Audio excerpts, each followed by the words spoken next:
Uh-oh. There's one real estate analyst who says the housing market looks a lot like it did in 2008. Ouch. At least for home builders, that is. He posted a picture from a building site in Florida with over 20 completed houses for sale. They were advertising 0% down mortgages. They're trying to move the inventory. Not having much luck. Mansion Global host Katrina Campins with me here in New York right now.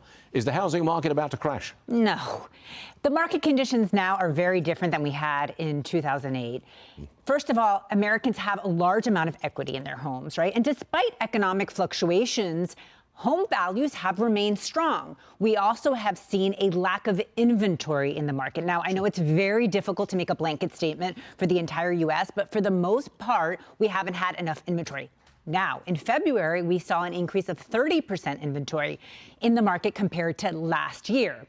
And there's markets like Florida or Texas that obviously have more inventory than others. But I think another good sign is that first-time home buyers have come into the market, and the share of first-time home buyers is actually rising, reaching 31%, which proves that the American dream is still alive, which I love to hear. If the market doesn't crash, but could you see some decline in home prices? Well, I think we're going to see a decline in the amount of growth that you see across the entire nation. But I think the word crash is not going to happen. Yeah, I understand that it's a headline, but I don't see this. No, I think especially with the spring market here, I think we have a fresh new outlook, and with this administration, things are going to get better. You got to be very careful using emotive word like crash. Exactly. It's definitely a headline, but it's not the truth. And certainly not when you're dealing with the stock market. Our next case, Milwaukee experiencing an unexpected housing boom. This is according to Redfin. Home prices have surged 20% year on year there.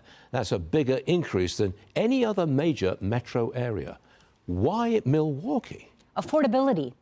We've seen this in Ohio as well, right? So first-time homebuyers have had such a difficult time getting into the market because they can't find affordable options. And it's so incredibly difficult for home builders to build affordable homes because of supply chain issues, the cost of construction, and so forth. So we've seen these markets do extremely well because of that.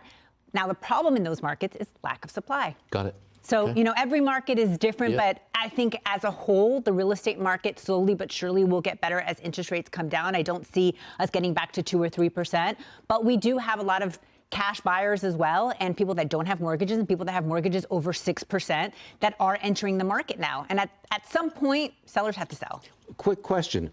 Which other areas fastest growing? I mean, Milwaukee's number one, I got it. What's number 2, 3, and 4? Do we know? Well, we have Ohio, you have Milwaukee, you have areas that are affordable that are maybe not as popular as Florida and Texas, for instance. A lot of places in the Midwest are doing well, and there's areas that are recuperating, like right now, the South.